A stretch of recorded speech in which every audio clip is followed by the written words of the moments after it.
firstly, we want to convey our condolences to the families, relatives, and the colleagues of all those firefighters who died in the course of duty.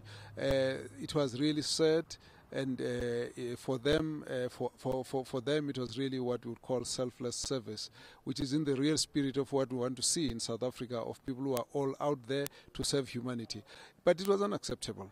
And it was highly preventable, and I think it's important for us to be able to take lessons out of it, to say, how do we make sure that in the future we do not have these kinds of disasters? Now, the conference that is being held today is very appropriate. It's focusing on creation of resilience, how to ensure that we have appropriate structures, that our policies allow us to have enough resources to respond, to use scientific data to analyze and predict long ahead of time, and therefore build in ourselves the resilience that will need, that not only the practitioners but also communities are able to respond on time to deal with the issues of disasters. I want to pick up from something that you said in your response. It could have been prevented. Why was it not prevented then, Minister? I have made a call that government departments, municipalities must make sure that their buildings meet the minimum safety standards to prevent disasters, so that we do not have to deal with the situation that we have come from. I have also,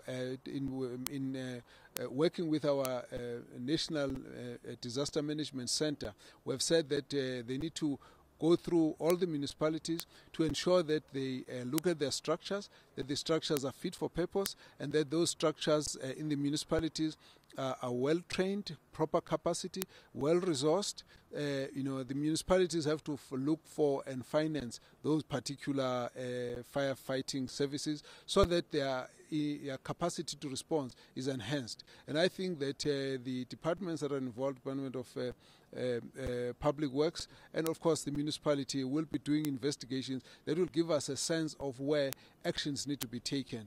And I think that's what is important is to ensure that municipalities continue to inspect the various buildings for compliance. Minister, there's about 257 municipalities, including district municipalities and metropoles. Do you think they are disaster ready?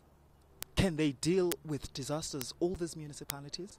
Well, part of the advantage of having a conference like this is to create the network, to create the relationship, so that those municipalities that have got better capacity have a network that is able to help them to ensure that they can lend a hand on those that require support.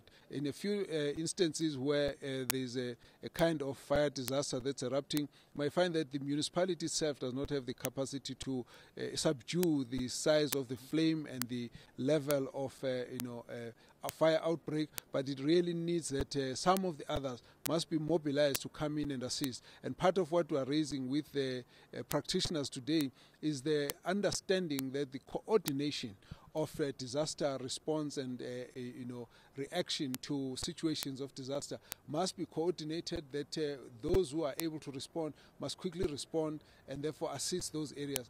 With the size of municipalities that we have, there are many that will never be able to respond to some of the disasters on their own, and it becomes important for us to look at disasters as a national issue, where each one of those who are able to respond must be called upon to respond without worrying about the fact that it's happening across the boundary of a municipality. Minister, do we have the skills? I mean, one of the things you spoke about, sorry about that, one of the things you spoke about was that there's a need for training. Do we have the expertise?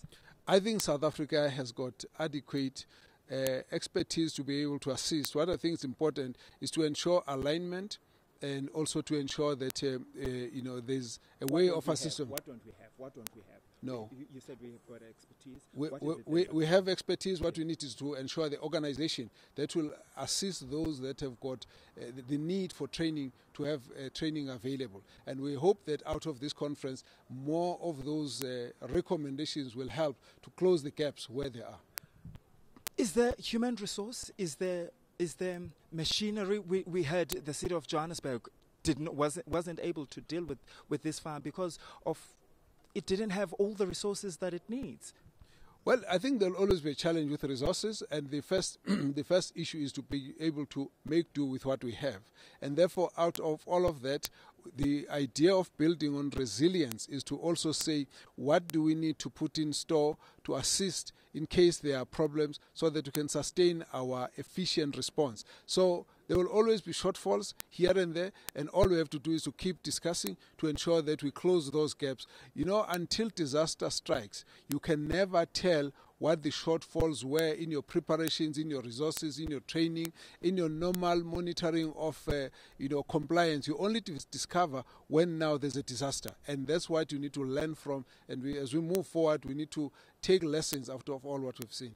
Minister, do we have a plan in place for disasters in this country? There are various plans, and obviously the plans that you are able to be efficient on are those of the stuff that you've already experienced. If you talk about drought, I think there's been quite a lot that has been done because all of a sudden we've seen the level of devastation that the drought can do.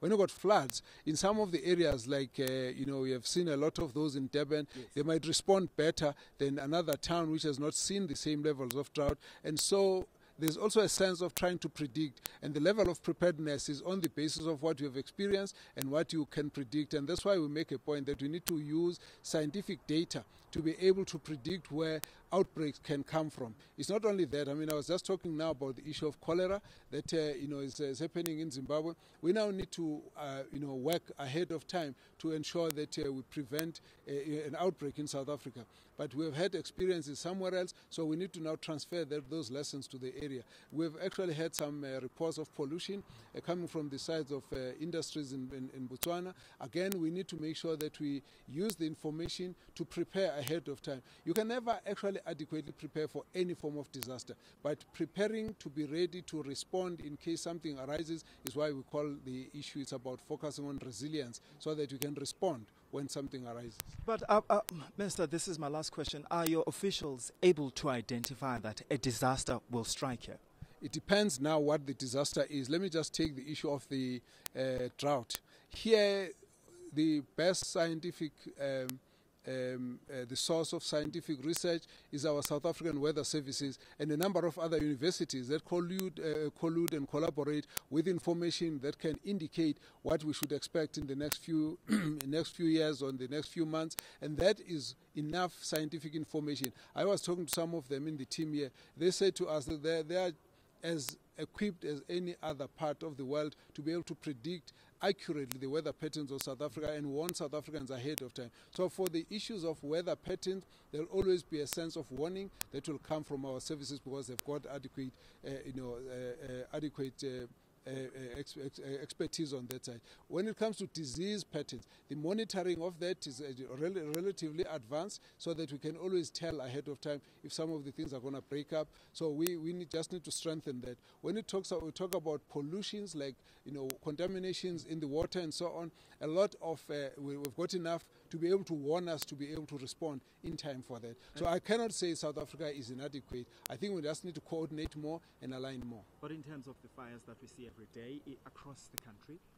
Well, you can never predict a fire, but if you look at the weather services every day, they will show spots where they think there's a high risk for fire, and the fire doesn't happen. But they've given us warning, and something gets done to make sure that we prevent the fire. So fire will always happen, but when it happens, we need to be able to be ready to respond, but we must also on a day-to-day basis do simple things. When we do talk about fire breaks, talking to people about not throwing out burning cigarette stumps and all of those things. Those are very simple things that can prevent huge disasters. I just want to ask you one last question. Are you concerned, though, about the issue of these buildings that have to be evacuated because they're not safe, government buildings like the Lisbon building? Well, we have made a call already that the government departments and municipalities must make sure that the buildings are compliant. I think that municipalities must ensure that there is inspections to always condemn and act when it's necessary